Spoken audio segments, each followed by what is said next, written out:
I'm sorry, Jonathan. Mr. Hampton needs me right now. We'll have a word in my office later, Jonathan.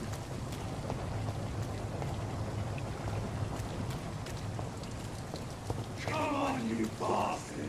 You can do better than that!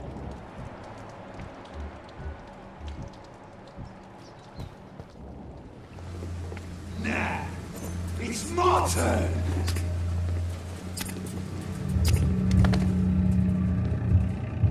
Rotten ocracy. Each heart contains the sweat of life. Drink at this river. Try it all.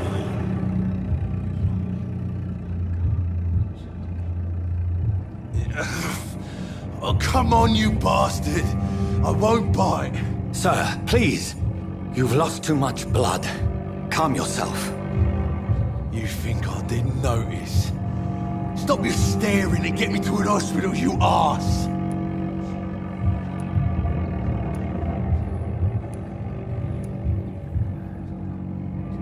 Insulting a good Samaritan. Not exactly the way to get rescued.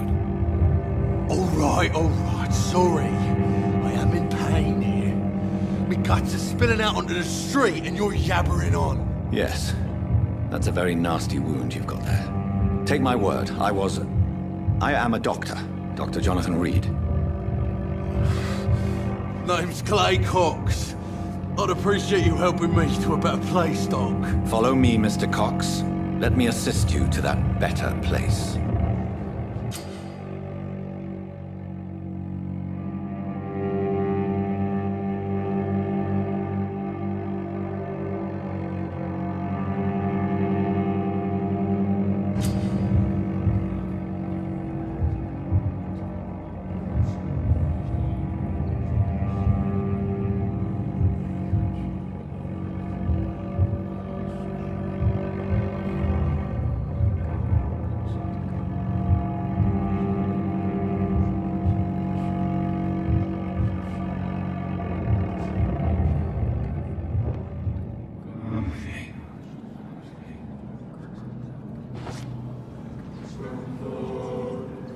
Bring this fading light into the shadows. Dance with him the dance of life and death.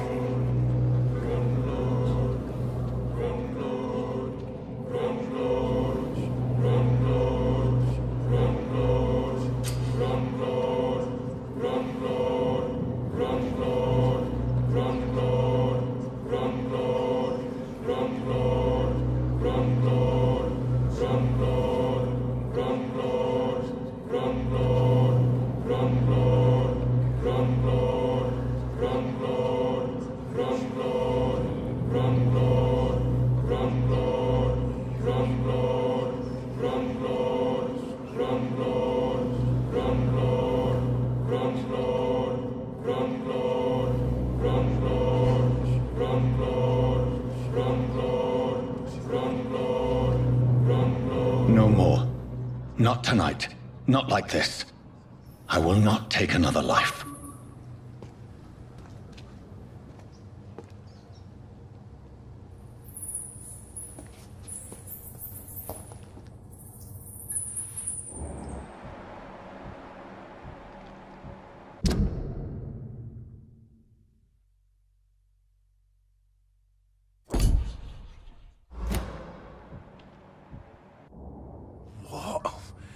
What happened?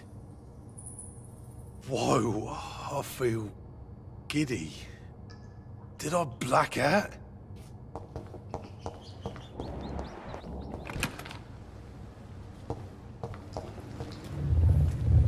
It is wise for the huntsman to sometimes let his prey go, but no famished hunter can run for long.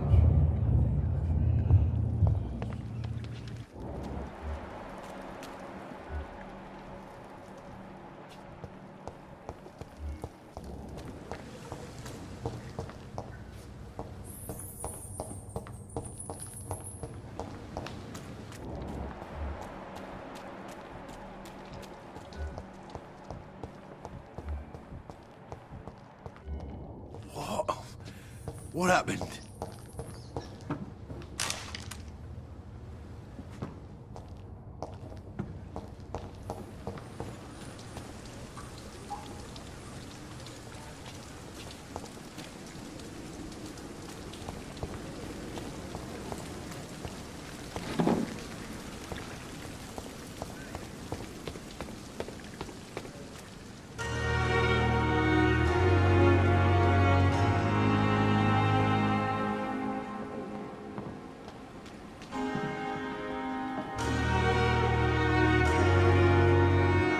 Good evening, nurse.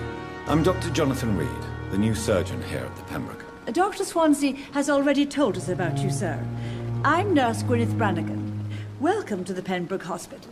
Did he really? It's a good thing I wasn't hoping to keep a low profile. All members of staff have already read about your new blood transfusion technique. Dr. Swansea made sure of that. I see. Well, I'm a little surprised, but I suppose I'll just have to deal with this unexpected notoriety. You must know, blood transfusions are Dr. Swansea's primary subject of research. He is convinced it is the future.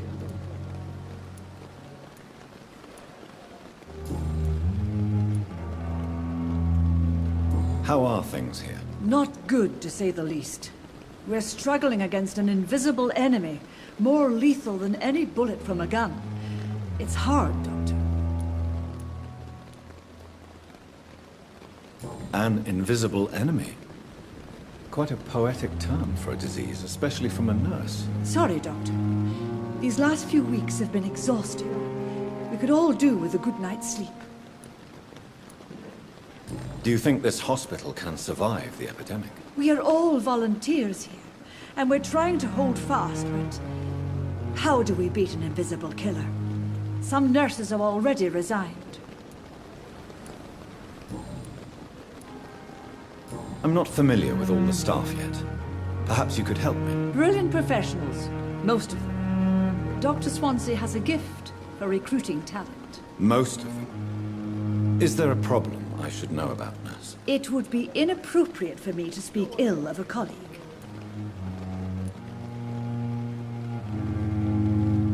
Is there anyone that stands out? Well, I have never met someone as dedicated as Dr. Tippett's. He should be a standard for us all here. If only he were younger. Why should his age be a problem? I guess it's fair to say he's always pushing himself to the limits. He just doesn't know when to stop and get some rest.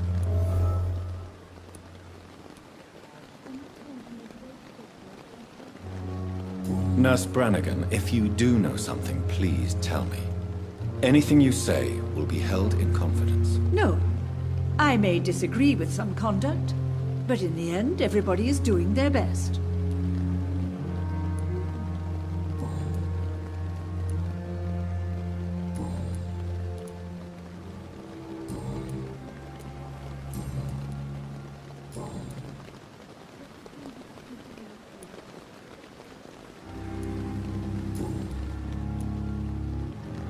Goodbye, nurse.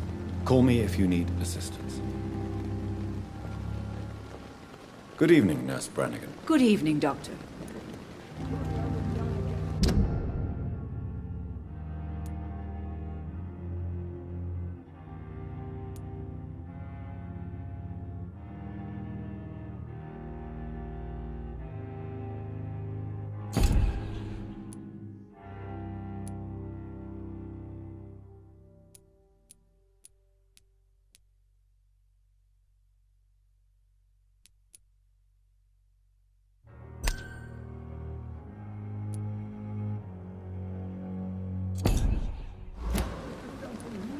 Goodbye, nurse.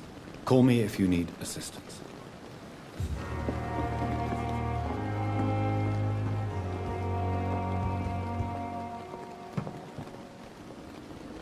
Good evening, sir.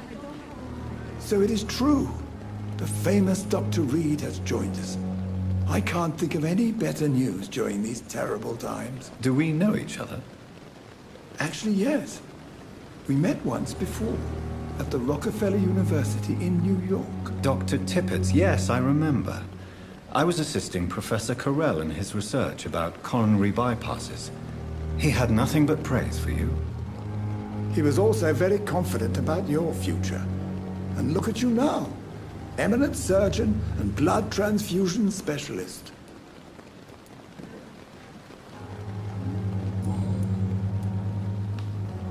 What is the Pembroke Hospital situation? And please, speak freely. This hospital is not exactly the best of London.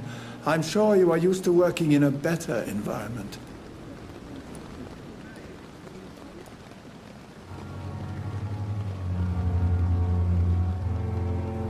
It's more than enough. In any case, the personnel of a hospital are much more important to me than the building. Don't be misled by appearances, Dr. Reed. This hospital does not lack talented people. It just lacks hope. What is the Pembroke Hospital? This hospital... It's more than... Don't be mis...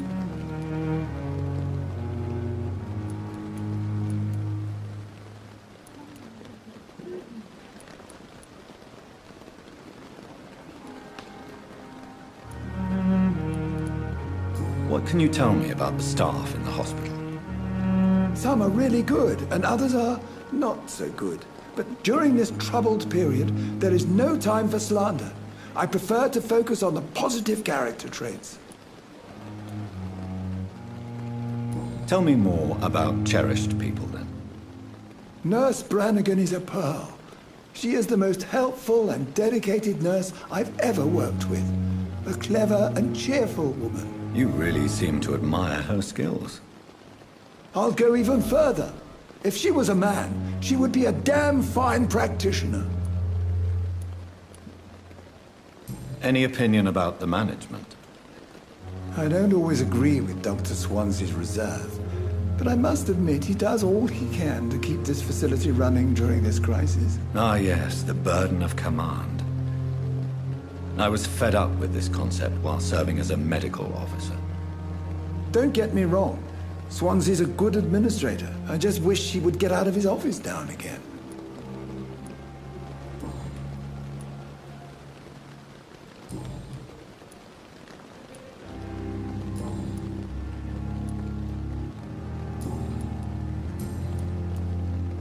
What is the This hospital... It's more... Don't be...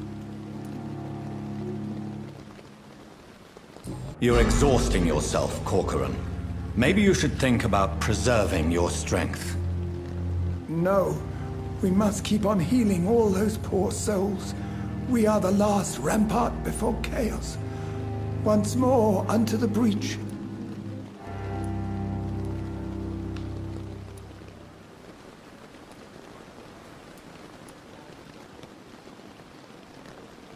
Nurse Brannigan is worried about you, Doctor. She should not have told you that. I will have a word with her. You don't have to blame her for her honesty. I'm not that kind of man, my dear Jonathan. Actually, Nurse Brannigan's opinion is the only one I may listen to.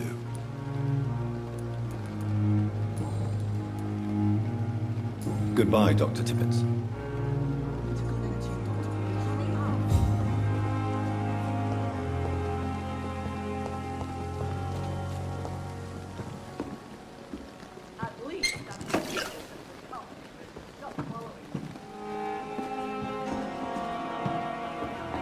To make wait, Doctor. I've patients to attend.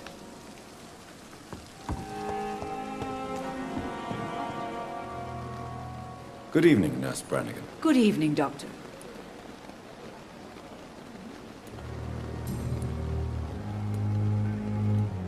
Why does Dr. Tippett claim you're the main reason he keeps working, despite his fatigue? If it wasn't for him, I probably would have left the Pembroke years ago. Dr. Tippett does not think of you as just a nurse anymore, does he? If you're suggesting he's not taking my gender into consideration when it comes to medical practice and knowledge, I really hope he doesn't.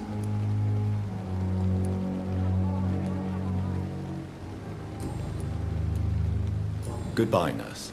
Call me if you need assistance.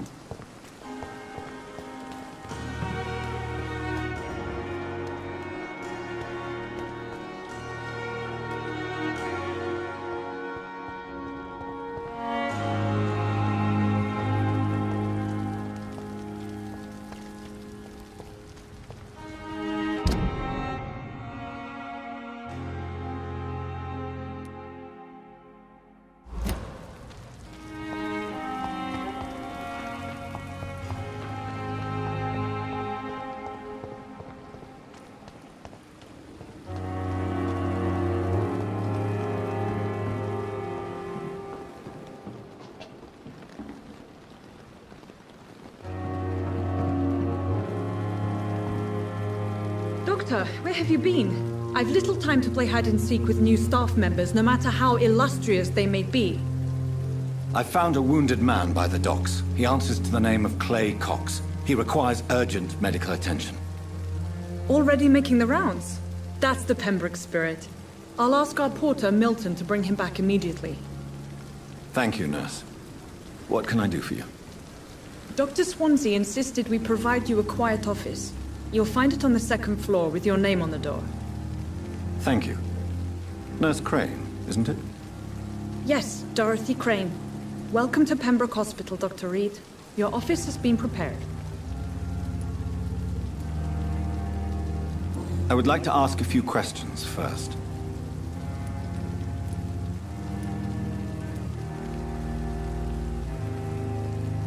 And Mr. Hampton, the patient we brought in, how does he fare? I gave him a sedative to help him sleep. Poor thing was in quite a state of shock.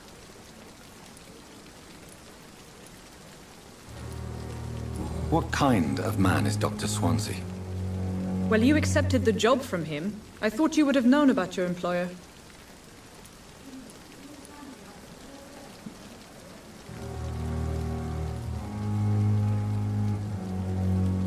It's right to assume Dr. Swansea knows far more about me than I do about him. You'll get to know him soon enough, and better than me. The administrator has better things to do than mix with us. Apologies, I've only just met him the once. This is sudden. I've only just returned to England. Dr. Swansea is a brilliant surgeon and the most compassionate physician.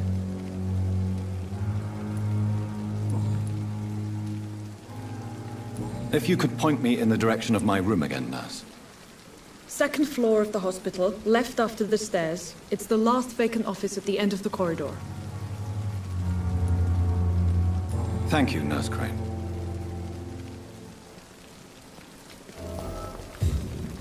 What can I do for you, Doctor? Thank you, Nurse Crane.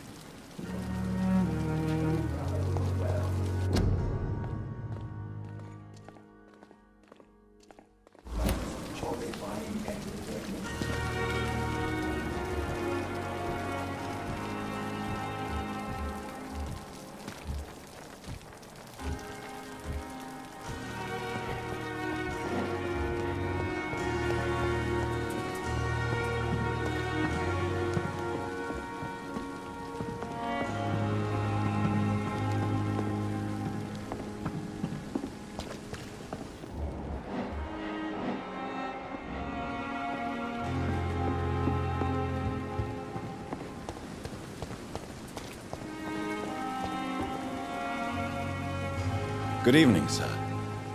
I'm Dr. Jonathan Reed. I'm new here. I've already heard about you, Dr. Reed.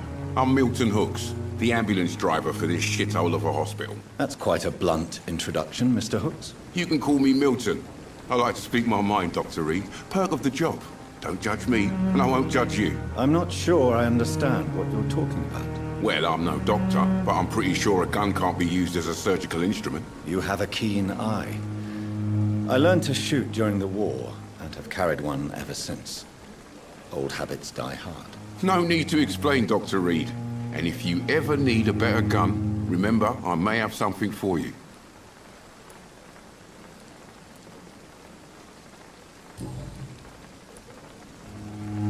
How is the situation around here? You want to hear the situation is all right? It's fucking awful. We lack everything, and it's getting worse every day. So what do you do exactly in this hospital? Apart from smuggling guns, I mean. I've been an ambulance driver since... too long, I guess. I bring sick people here night and day. It's a dirty job, but I get it done. Most of the time.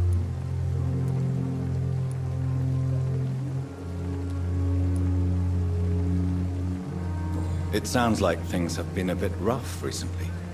What's happened? Yesterday I got attacked by the patient I was bringing here. I escaped through the hospital's garden, but I lost my wallet when I was running. You left an infected patient outside the hospital? That's incredibly dangerous. Go there yourself if you want, but be careful, Doctor. I'd rather not bring your dead body back.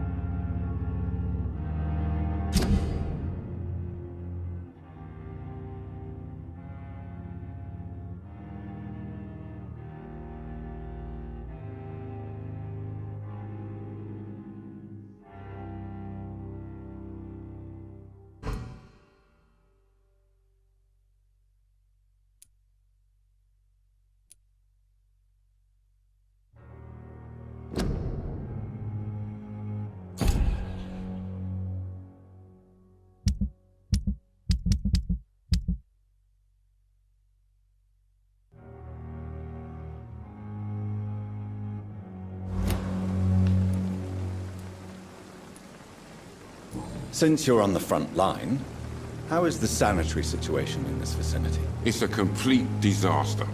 It's even getting dangerous to enter some streets or buildings. Even the locals attack you.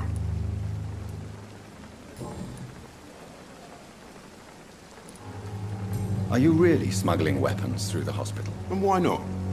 I've already been attacked by patients, you know. And by gang members willing to steal my money. But you're not defending yourself. You're selling guns to civilians. You keep people alive your own way, Doctor. I offer them another way to protect their health.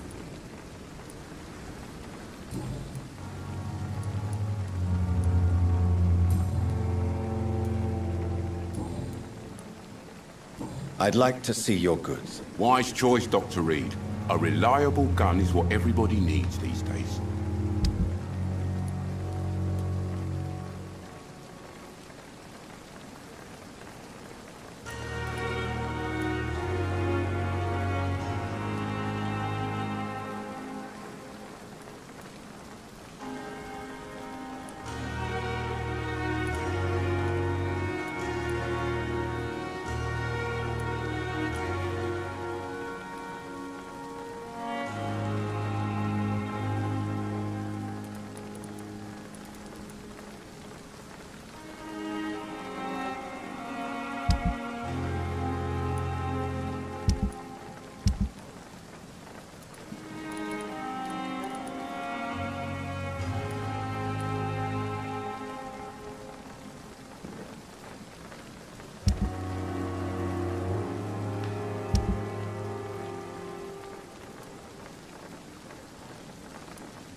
Good evening, Milton. Good evening, Doctor. Still trying to save lives? Goodbye, Milton.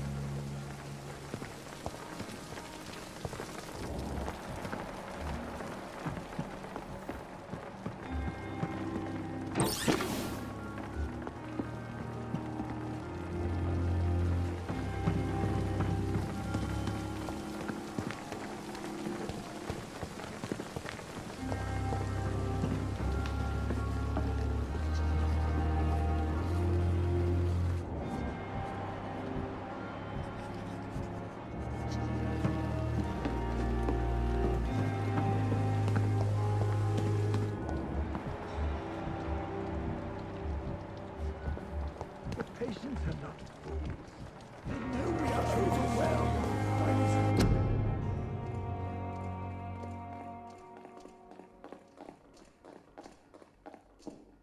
horrifying epidemic. At least that mistress of the dark has stopped following me.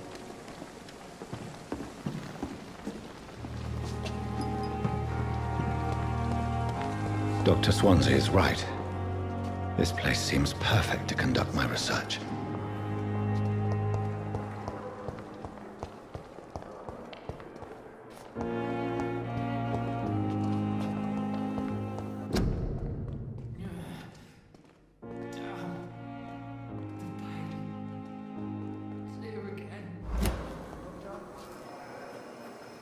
Good evening, miss. I'm Dr. Reed, the new surgeon at the Pembroke Hospital. And who are you? Your name has no meaning to me, mortal. You're nothing but dust blown by the winds of eternity. I beg your pardon? What are you begging for, mortal? My clemency? Well, tonight maybe I'm inclined to mercy. You'll never forget the night you met Thelma Howcroft. You keep calling me mortal. Why is that? And if I'm mortal, what are you? Well, Dr. Reed, if you must know, I'm a vampire.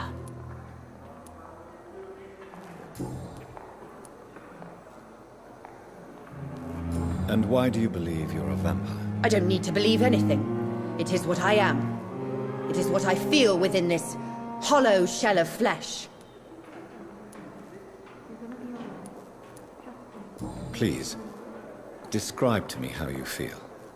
What is it like to be a vampire? I can hear my body crumble from the inside as my flesh cracks and fades. I sense the last pulse of postulant blood within my drying veins. I need new blood. I see. Have you ever heard of Cotard syndrome, Miss Howcroft? Never. It's a mental illness discovered by a French neurologist named Jules Cotard. The affected patients are delusional. They believe that they are putrefying, that they are dead, a ghost or a ghoul, or in your case, a vampire. Delusional, you say? Oh, sad and petty mortal. You can't even begin to understand the concept of immortality. And you think it is I who am delusional.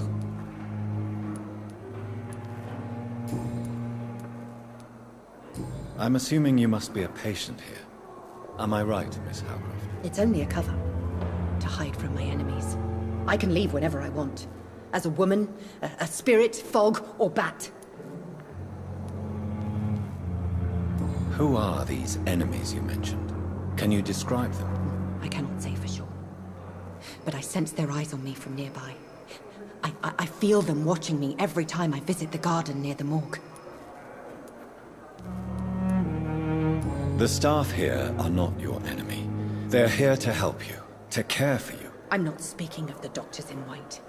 I'm speaking of the men and women who hunt me. For I am a vampire. I see. Don't worry. These people will not find you here. I'll personally make sure they leave you alone. Thank you, mortal.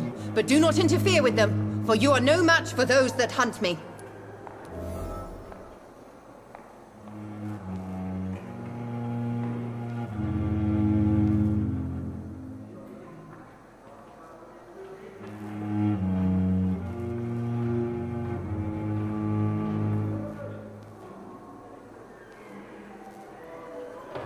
The staff here are not your enemy. They're here to help you, to care. I'm not speaking of the doctors in white. I'm speaking... I see. Don't worry. Thank you, mortal. Do you require my services, Miss Howcroft? I have no need for your medicine, Dr. Reed. Blood is the only drug I need. Do you require my services, Miss Howcroft? I have no need for your medicine,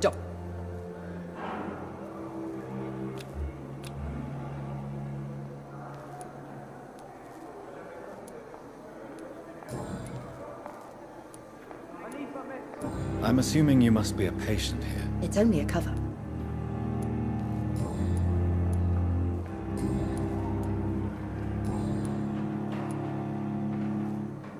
Who are you really, Miss Howcroft? I mean, apart from being a vampire. Is that not enough for you, puny mortal? What do you require? Proof of my powers? I'm curious to know who you were before becoming a vampire. It was such a long time ago, I don't remember. Centuries of unholy life can have strange effects on one's minds, you see?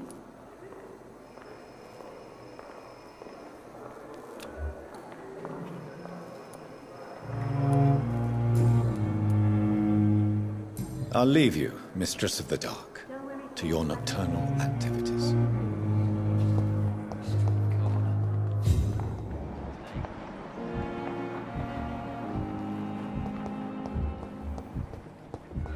So many deaths. And what of my own life? Good evening, nurse. Good evening, Doctor. I don't think we've been introduced yet. My name is Pippa Hawkins. And I'm Dr. Jonathan Reed. Dr. Swansea has recently offered me a position in this hospital. Well, it's a euphemism that your help will be appreciated, Doctor.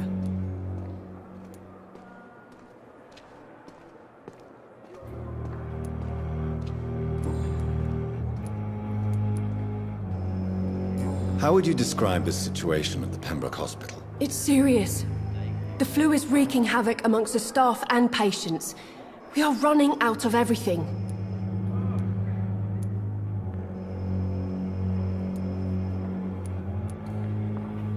You must get a hold of yourself, nurse. Sorry, I'm exhausted. No one has any idea when this epidemic will be over. Nurse Hawkins, the Spanish flu won't last forever. Even the Black Plague didn't kill everyone. I wish I could believe you. But what if this epidemic was worse? What if in the end, nobody was spared?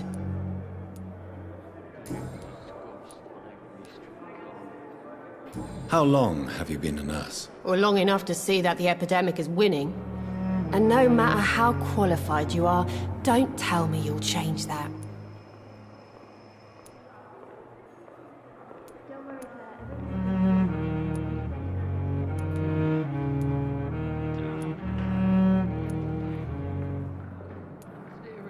I don't like your attitude, Nurse Hawkins. Pessimism can be as lethal as the epidemic in times like these. Sorry, Doctor. I don't want to sound bitter, but I'm just too tired to give a pep talk like Nurse Brannigan.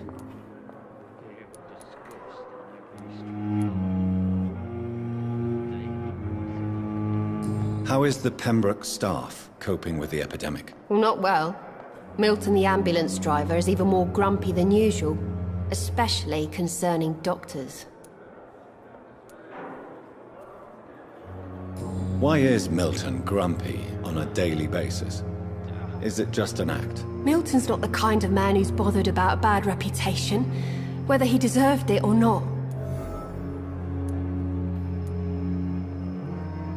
Why does Milton dislike doctors? I don't know. Just ask him. But be warned, Milton is not the chatty type.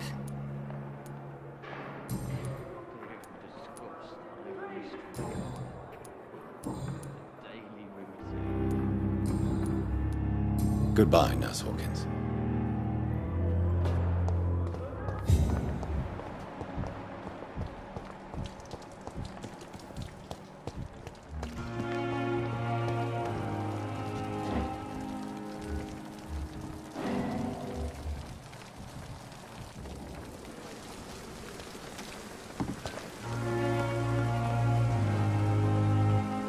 Good evening, Milton. Good evening, Doctor. Still trying to save lives?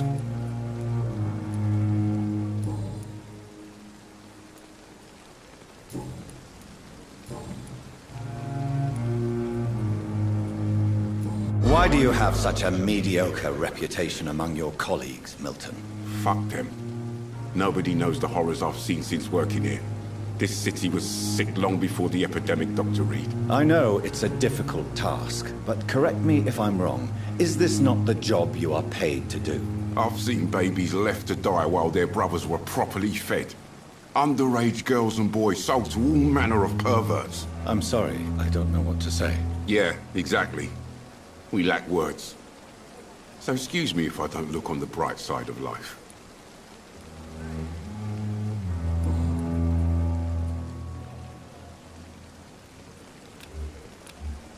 Do you need any medical help, Milton? I'm fine, Doc. Physically, at least. But I would give everything to be in a better place right now.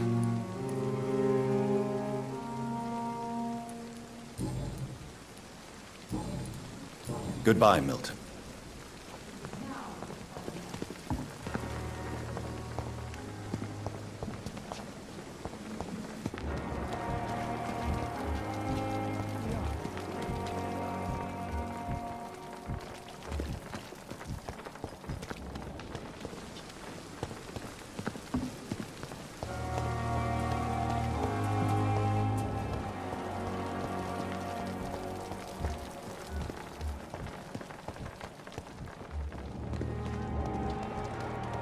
Perhaps I should have considered the offer from that Callaghan fellow.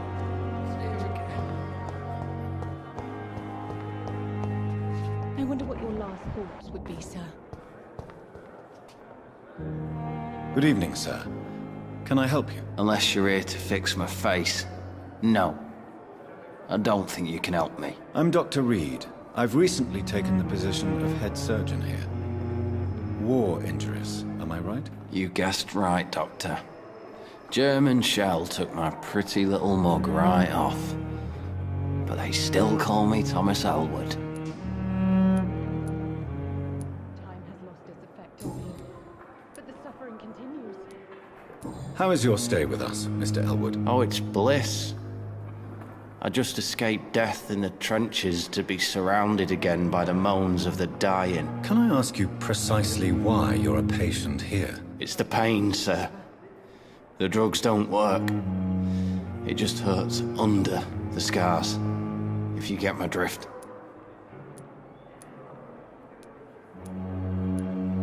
Can I do anything for your pain? Nurses gave me a bunch of pills. No effect. Told you. It's like the flames are under my skin, burning away. Who is treating you? Is someone in particular looking after your case? Nobody since the old and tired doctor spoke to me. Started to think I was forgotten about. Wouldn't blame you. You don't seem worried by that. My face hurts so much more when I smile or cry. I've learned it's easier not to speak. But be assured I'm smiling inside.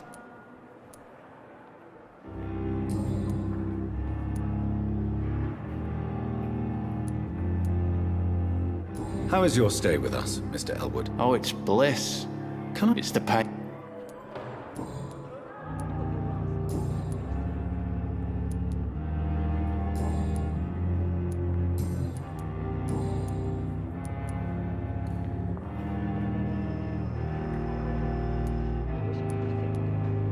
Where were you stationed, sir? Did you serve for long? I really don't want to talk about all this shit. No offense. I was pushing too much. I served in France myself. I just wanted to know what happened to you. You were an officer, weren't you? Then I doubt we fought the same war, sir. No offense.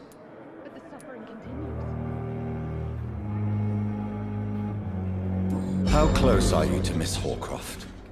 Are you aware that she thinks she is a vampire? To wait for her next nibble is the best reason to stay here. Every time she approaches my bed, she treats me like something tasty. A normal person. Aren't you afraid? She may hurt you if the game goes too far. She's quite harmless, I can assure you. Her head's broken inside is all. While I'm busted on the outside. But she's still beautiful. Living proof that there's hope for me.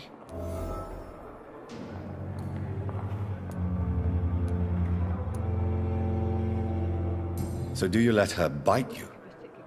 You know that's not sanitary. And why not? She's only supping a few drops of my blood. And the pain, it's real for once. She could decide to bite less willing patients. Then it's another good reason for me to stay here, Doctor. You do realize she's mentally disturbed. It's called the Cotard syndrome. She truly believes she's a vampire. In her madness, she never refers to my scars. And frankly, if I could, I'd join her world. It seems much more fun than the real one.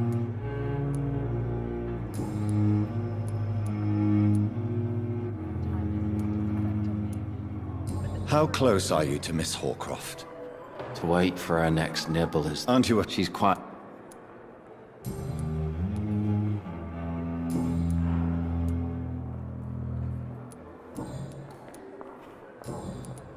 Goodbye for now, Mr. Elwood. Disgust on every street corner. The daily routine. Good evening, Miss Howcroft. How are you tonight? I need blood, Doctor. Warm, rich, vibrant blood.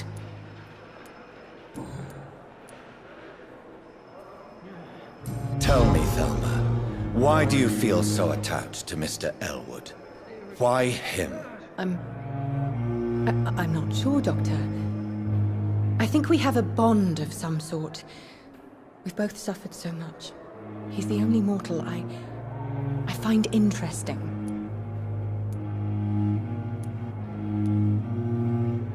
Do you plan to make him a vampire too? Of course not. How could I inflict my curse on anybody else? I'm not that cruel, Doctor. Would you say you and Mr. Elwood are romantically involved? No. No, Thomas is a delicate soul. Even though he disguises it. But I am not the woman he needs. No, for I am a vampire, Doctor.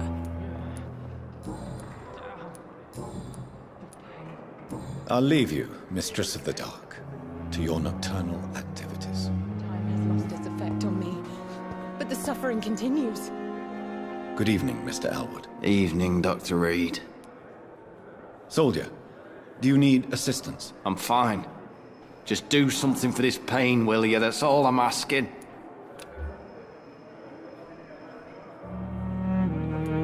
Goodbye for now, Mr. Elwood. Live disgust on every street corner.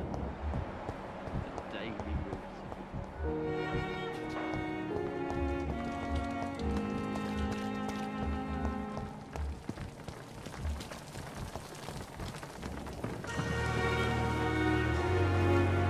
Good evening, Dr. Timmons. Dr. Reed, any good news to share?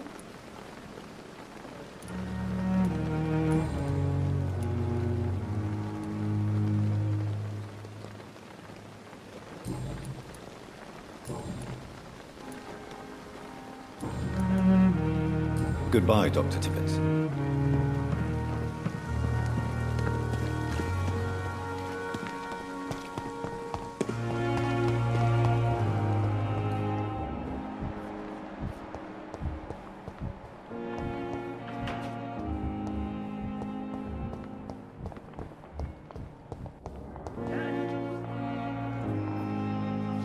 You are going to reveal all your secrets to me, even the darkest thoughts in your heart. My blood and soul.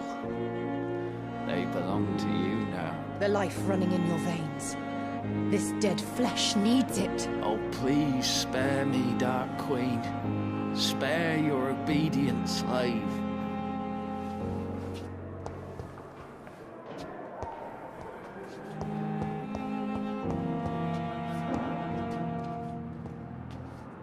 Good evening, Mr. Hampton. How do you feel? Dr. Reed, is it?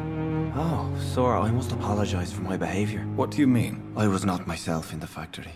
Fear and exhaustion made me say awful things to you, I'm afraid. You remained perfectly nice and polite. A little delirious, perhaps. But who wouldn't be after enduring an abduction? Thank you, Doctor. That's a relief. Now all I need to do is rest and return to my flock.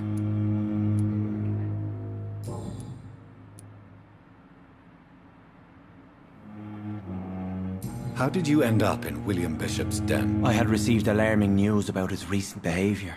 I went to his place and he refused to let me go.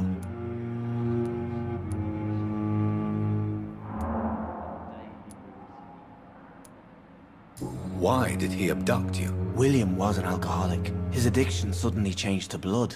I don't know why. Just like a patient I met here. This Miss Hawcroft. You dared to enter this awful place alone. You're a hero, Mr. Hampton.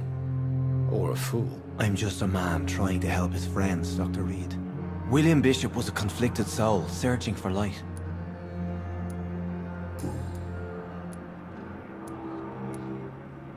What is the general situation in the East End docks? The situation has always been tough, with a lot of tensions between the gangs and the dockers' trade union. The Wet Boot Boys are very nervous since they lost their leader. Who leads the gang now? Since Clay Cox went missing, it's his wife Edwina who runs the show, with the assistance of her minion, Booth Digby. Has the gang been threatening you? Ah, no. I've had this nickname for so long, you know, the sad saint of the East End. No one dares to bug a saint, not even criminals.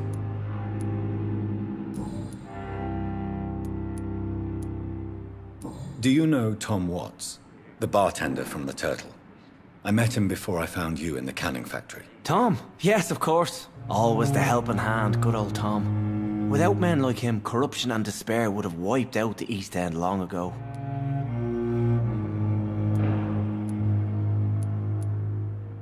Who should I avoid in this part of town, then? Any particularly evil figures? Not really. Most men and women are just doing their best. And it's not my habit to speak ill of people I know, Doctor. People are still in despair. How could it be otherwise? The authorities have left us all to rot in this contagious nightmare. No drugs, no advice, nothing. It's a damn shame.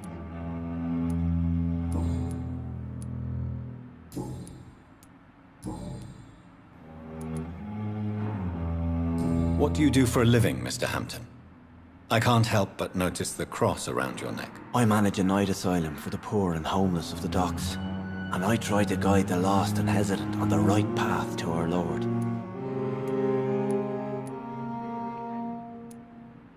Are you a priest, Mr. Hampton? A deacon, maybe? Not at all, Doctor.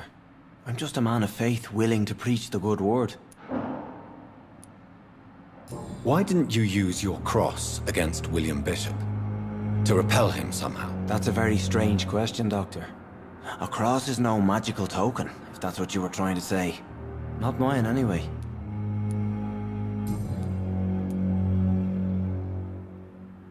Have you made friends since you arrived? Not really, but I recognize Miss Harriet Jones. I knew her when she lived by the docks. That poor woman had such a miserable life. You never came to see her here at Pembroke? Receiving visits when sick can be an important part of the healing process, you know. We're not just bodies. You're preaching to the converted now, Doctor. To be truly honest, I thought she was dead. She left the docks many months ago. How do you feel, Mr. Hampton? Medically speaking, I mean. I feel exhausted.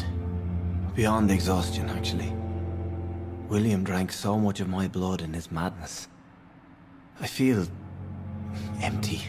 You're in good hands here. Dr. Swansea is well versed in blood transfusion, and I'm sure he'll take the best care of you. Thank you, sir. I believe all I need is rest. And then I can go back to the people who need me.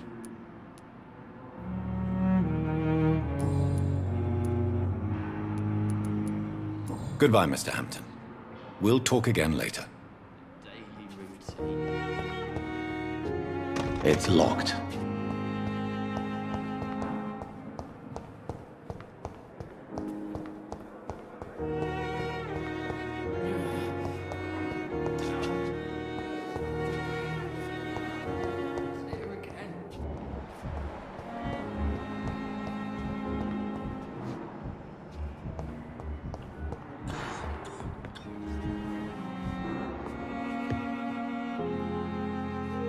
Good evening, sir. I'm Dr. Reed.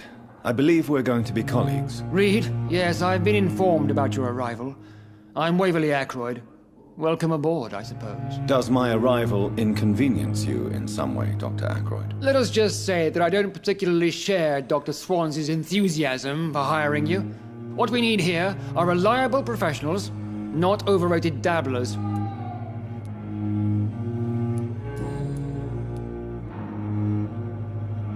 If you have a problem with me, Dr. Ackroyd, please feel free to tell me. Dr. Swansea has imposed your presence on this hospital without asking anyone's advice. The benefit of his position. But I don't agree with it. I know we've never met before, but I believe this hospital could use all the help it can get. You will agree with that, I'm sure. Oh, but I have heard about you, Dr. Reed. Of course, you can't say the same about me, since I have not wasted my time courting the press.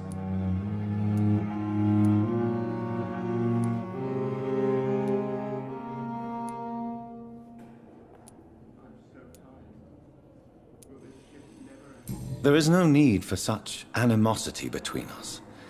Don't you think the epidemic is already enough to deal with? That is one point we could agree on. And that is precisely why I want to be sure that you will be of help to this hospital instead of a burden. Since your tenure in this hospital is longer than mine, perhaps you can tell me more about this place. Let's just say I'm tired of the carelessness around me. I have always respected the skills of Dr. Swansea, but over time his enthusiasm has become displaced. Carelessness? Exactly what are you talking about? We're here to save lives.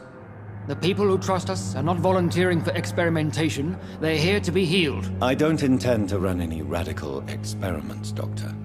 Even if I, as any good practitioner should, express an interest in pushing the boundaries of medical research. Modern medical methods were created through audacity and ego. But there are rules in our line of work, and they're here to protect our patients.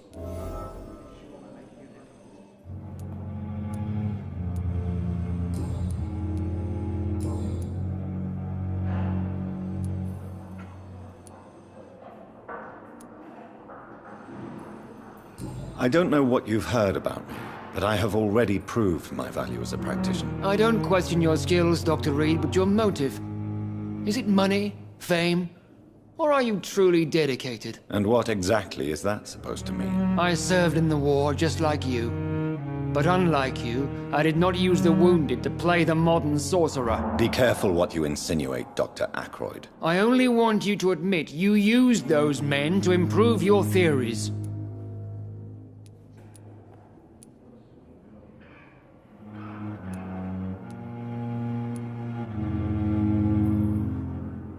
This is ridiculous.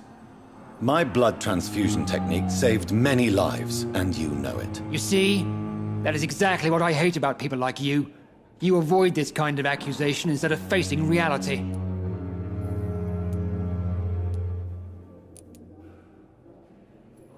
It seems you have bad memories of your military service. I refuse to see this industrial slaughter as scientific progress. War only reveals the worst in men. We can at least agree on something, Dr. Ackroyd.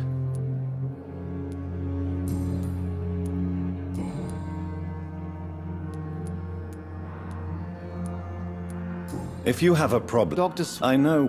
There is no... That is...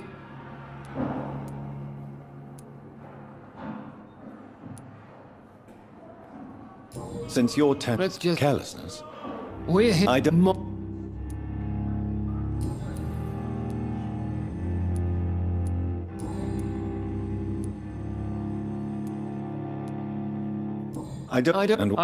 This is...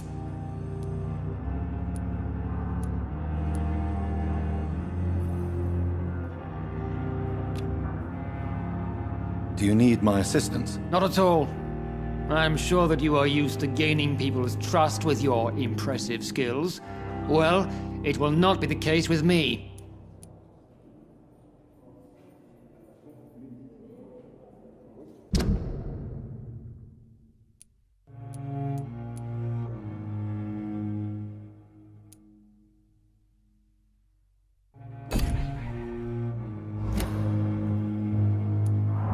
Thank you for your time. We'll talk later. So many deaths. And still more coming. What can I do for you, Doctor? Thank you, Nurse Crane.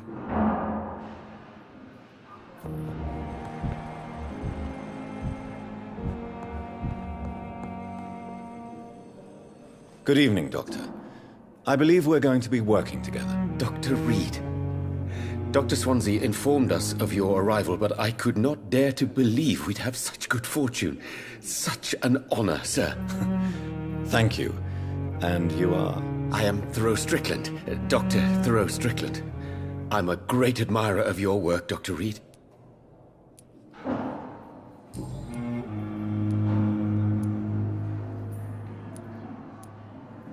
Please, could you tell me something about yourself? I'm a great admirer of your work concerning blood transfusion, Dr. Reed. I run my own experiments. I'm convinced it's the future.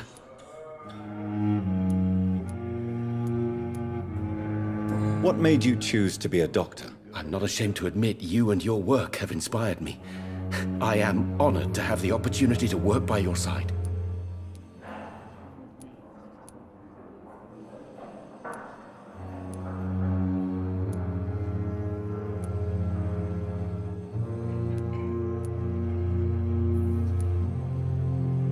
It's always a pleasure to share scientific and medical knowledge with someone eager to learn. I'll be glad to help you if I can.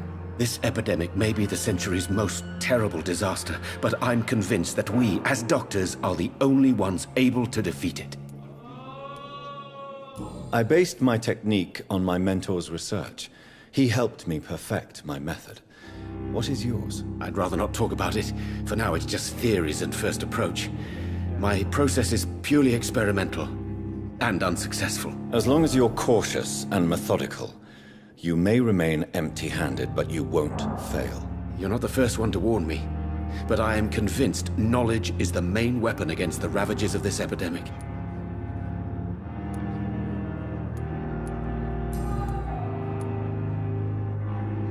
What can you tell me about the Pembroke? Well, it has always been an honor to work with Dr. Swansea. But with your arrival, I can't think of a better opportunity to learn about blood transfusion. You seem quite optimistic. It's a rare and precious attitude in these difficult times. I'm convinced that this epidemic is a test of endurance and dedication for us men of science. Questions remain about our capacity to resolve the situation. True, true. Last summer, during the first wave of the epidemic, I used to joke with Milton about the extra work. We're not smiling now. Do you need help with anything in particular? Well, yes, maybe. I'm waiting for a batch of products I ordered for my personal research, yet my supplier seems to have vanished. Do you want me to play the errand boy for you? Oh no, Dr. Reed. But if you went personally to his shop, what with your reputation and all, he wouldn't dare to refuse the products I need. I see. Well, give me the address, for I may pass by if I have time.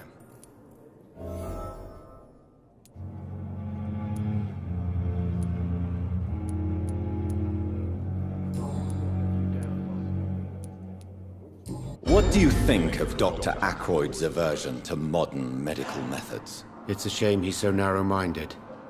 Dr. Swansea taught me that science is about exploring uncharted territory. I'm convinced that's true. With the influenza and all that's going on, you should put your differences aside, don't you think? Why is it so difficult to work together? I believe that if Dr. Ackroyd had been the one to discover the transfusion process, he would be the first to recommend its use. So you believe it's just a question of jealousy and pride? Dr. Ackroyd is as proud as he is blinded by his obsolete concept of medical science.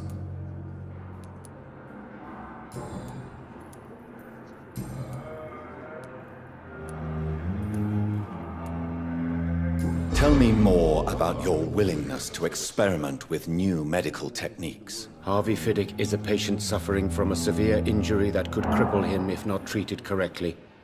I'm convinced your blood transfusion technique could help him. What is it you really want?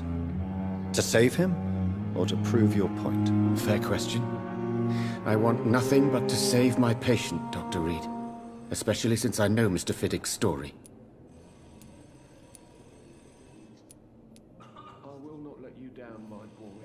Tell me Mr. Fiddick's story. Our first diagnosis was compromised because Mr. Fiddick lied to us about the real origin of his injury. He first claimed it was an accident. But why would he hide such crucial information from us? Because he is a proud father, ashamed of putting his children at risk because of his own negligence.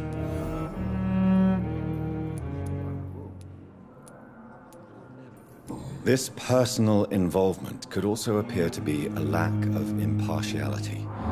You must know that a good surgeon must remain neutral. I agree. But that does not excuse Dr. Ackroyd's behavior, a man who did not even take time to converse with his patient. Do you think keeping his distance was a mistake? All I know is that I'm taking care of human beings with desires, hopes, and fears. Not some biological machine comprised of blood, bones, and flesh.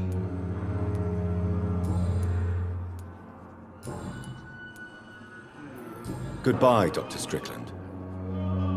As for me, what?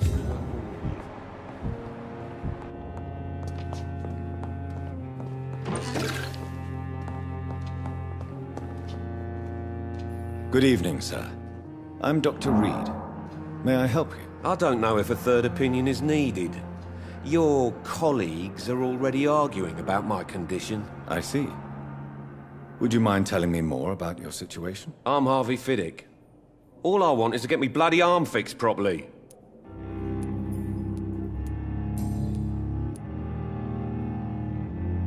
Tell me about yourself, Mr. Fiddick. I'm just a regular guy waiting to get his arm fixed, so I can return to work and to my family. I was more curious about what you were doing before being hospitalized. I'm a carpenter, and a good one too.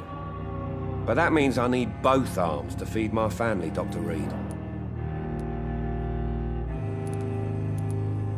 Tell me about the doctors who are arguing about your case. Strickland and Ackroyd. They both want the best for me, but there's a lot of pride there. Doctors are no different from carpenters, it seems. What do you mean? I often had professional arguments with rivals on a building site. Difference is, I disagreed about wooden nails, not flesh and bones. Are you satisfied with your treatment here? Well, it's clear that I've chosen a bad time to be injured. Forgive my bluntness, but you seem overwhelmed by cases of the flu. I won't lie to you about it. I'm afraid we are. Are you sure you don't want to operate yourself, Dr. Reed? I have the feeling you're very capable. And your colleagues seem to think so too. In other circumstances, you would be right. But for now, I don't think I can take on the responsibility. My apologies.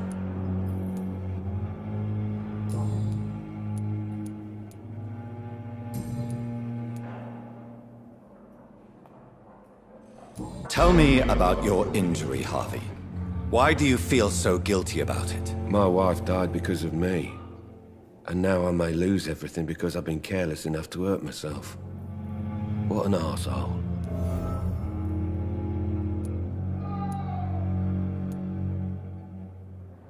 How could your job be responsible for your wife's death? I was working a double. She went out to bring me a hot meal and got caught in a German bomb raid. You can't hold yourself responsible for your injury, Mr. Fiddick. Unless you tried to hurt yourself. Of course I didn't hurt myself. But I can't work until my arm is fixed. My children need to eat, Doctor.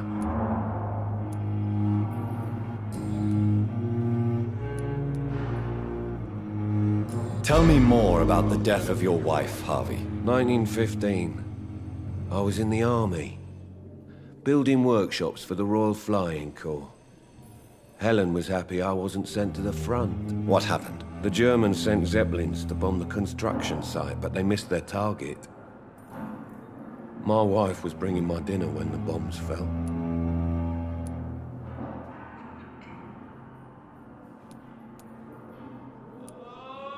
How are your children after losing their mother? They were smaller then. The only good thing about this is my Helen didn't bring them with her that night. I'm sorry for your loss. So many died during the bombings. I served in France and witnessed the carnage there. I would like to say that she didn't suffer. Truth is, I have no idea. I just know that I'm all that me kids have. Poor little bleeders.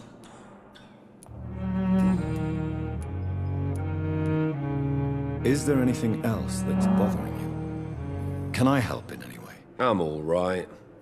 Considering the state of this place, I should consider myself lucky, I guess.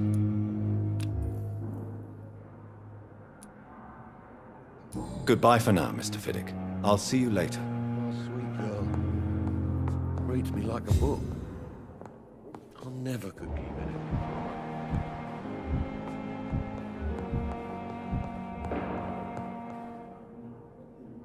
I'm quite busy right now, Dr. Reed.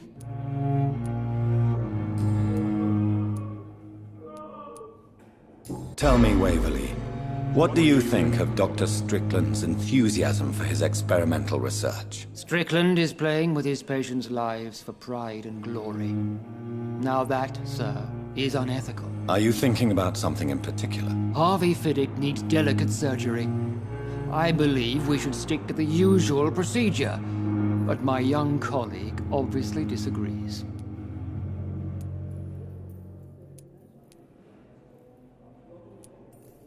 And are you not afraid that your rivalry with Strickland may be blinding you? Rivalry? I guess you could call it that.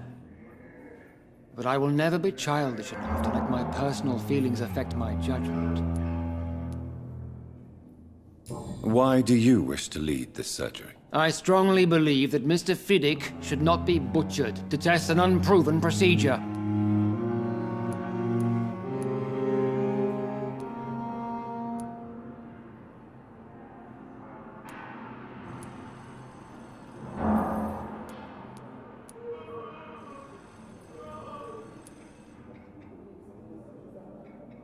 Other people may say that's too conservative a point of view. Conservative? And what are you going to say to Mr. Fiddick if he loses his arm because of the operation? because that's what's going to happen if the surgery is a failure.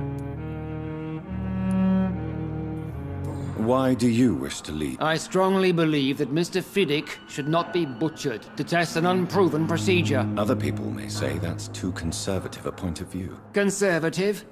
And what are you going to say to Mr. Fiddick?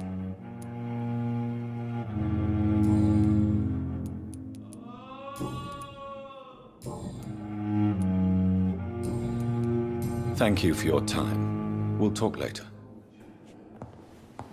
As for me, Don't waste your time. Good evening. I'm Dr. Reed. Can I help at all? No. Really? Why are you here then? I don't want to talk. My throat hurts too much. I suppose that this pain is the reason you're here. Is someone taking care of you? Yes. And no. Could you at least tell me your name, sir? Mortimer. Mortimer Goswick.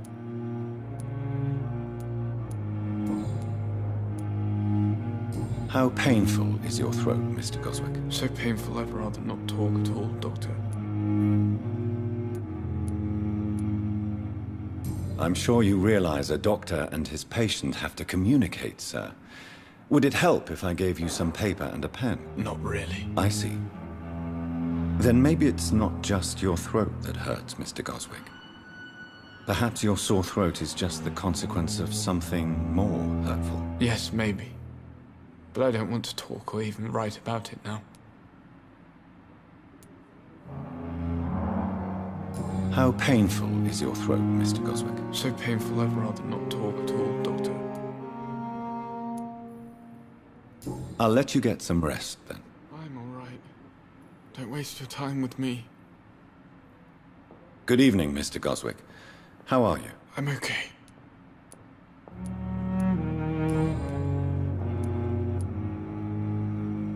Tell me about yourself, Mr. Goswick. I don't want to talk, Doctor.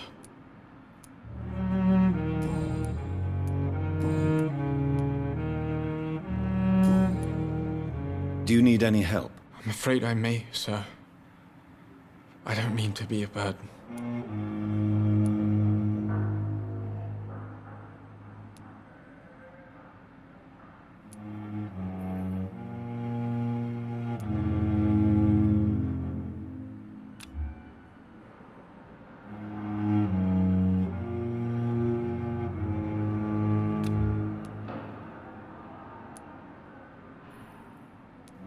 I will see you later.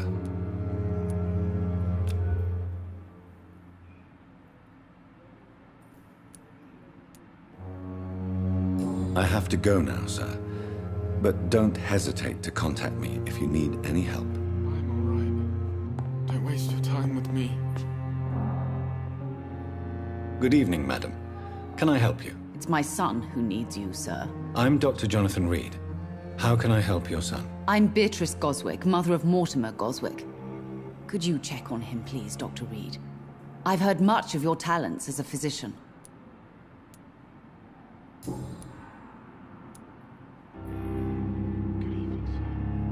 What can you tell me about yourself, Mrs. Goswick? Not much to say. Just take care of my Mortimer and I'll cover all the expenses. That's all that matters.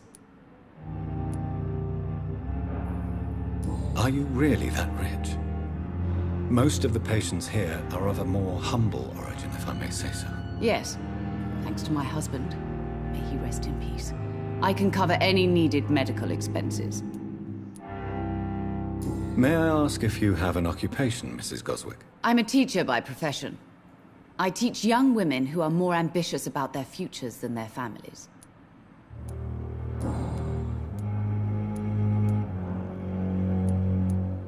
What do you think of your reception here?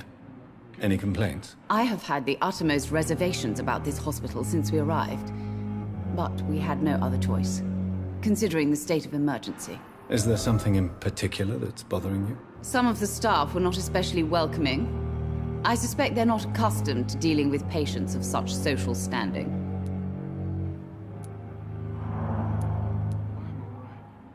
Tell me more about your arrival at the Pembroke Hospital. What gave you such a bad first impression? The ambulance driver was quite rude, for for a start.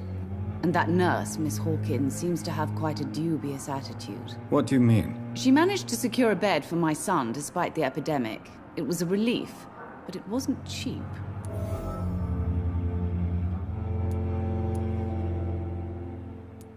Good evening, sir. Doctor. I share your concern, Mrs. Goswick. Be sure that I'll talk to the people involved. I don't expect compensation, Dr. Reed. But I'm aware such behavior would not be tolerated in other hospitals.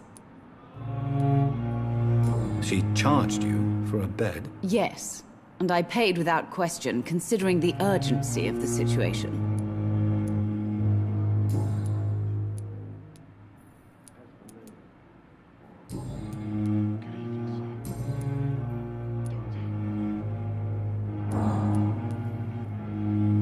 Goodbye, Mrs. Goswick. Good evening, Doctor. How is my son doing?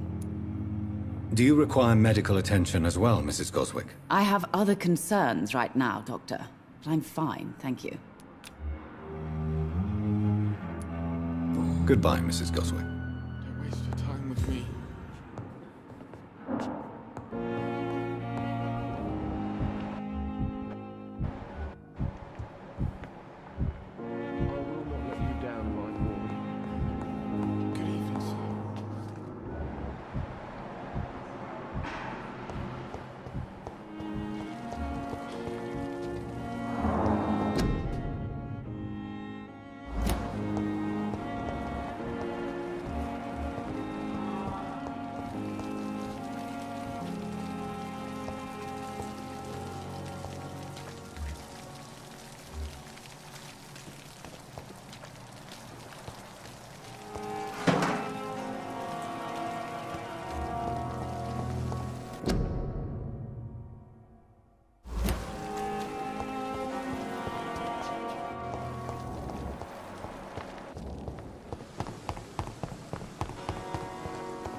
Good evening, Nurse Hawkins. Good evening, Dr. Reed.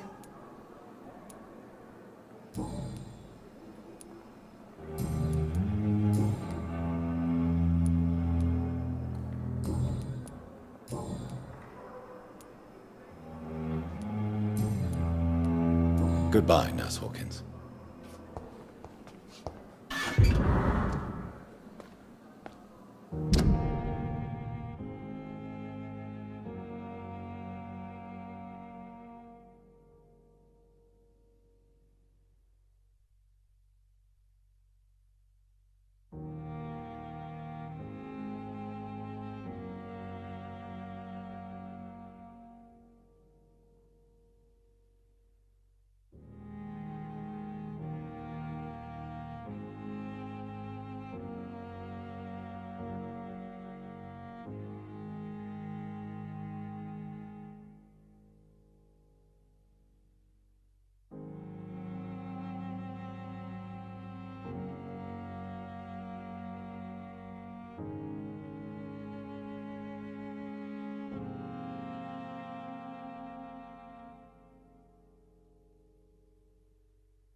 Good evening, Nurse Hawkins. Good evening, Dr. Reed.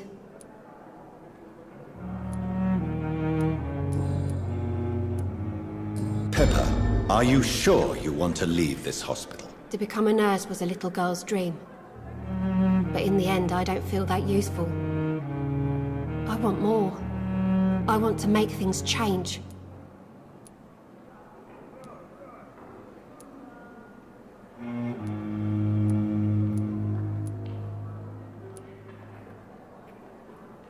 But you're doing something important here. For all the patients who need your help. We save lives, sure. Each time we send a cured patient home, it's a relief beyond words.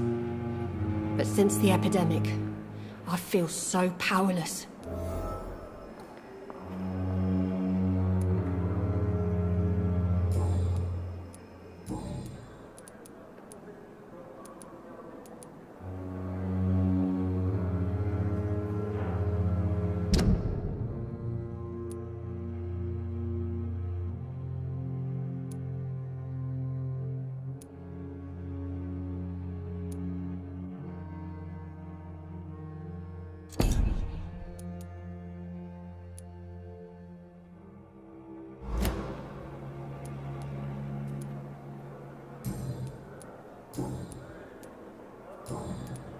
Goodbye, Nurse Hawkins.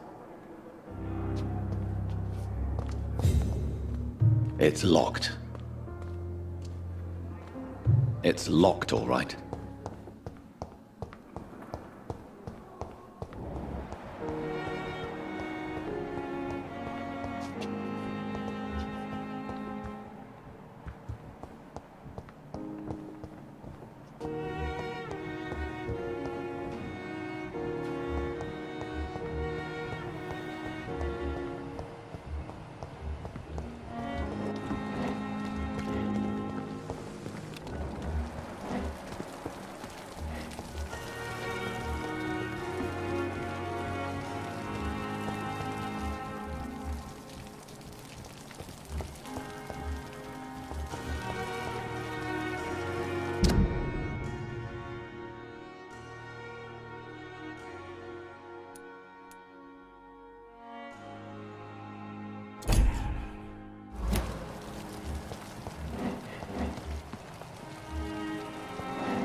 Good evening, Milton. Good evening, Doctor. Still trying to save lives?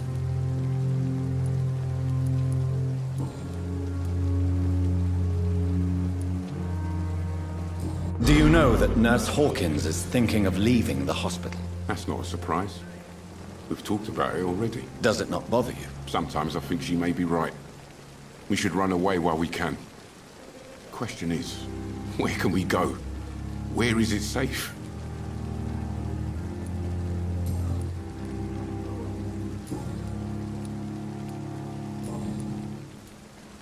Goodbye, Milton.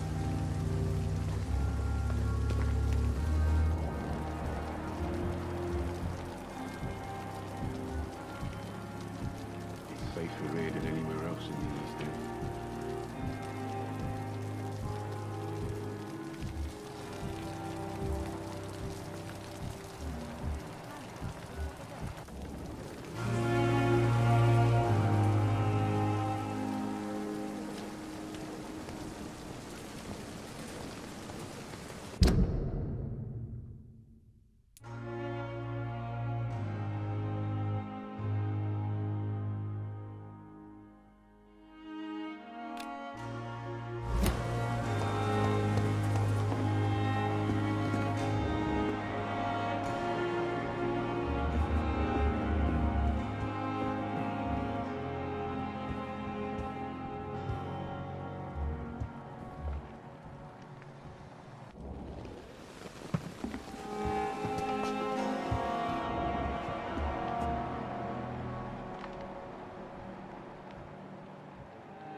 How can I be sure I'll not find your unconscious body in the house again? I promise you, you'll not find my unconscious body. For God's sake, how can you say such a thing? How can you refuse to listen? I tried to warn you for so long. No, I won't let my only son die. You promised me you'll stay alive. Your son lied to you, like the whole world lies to us.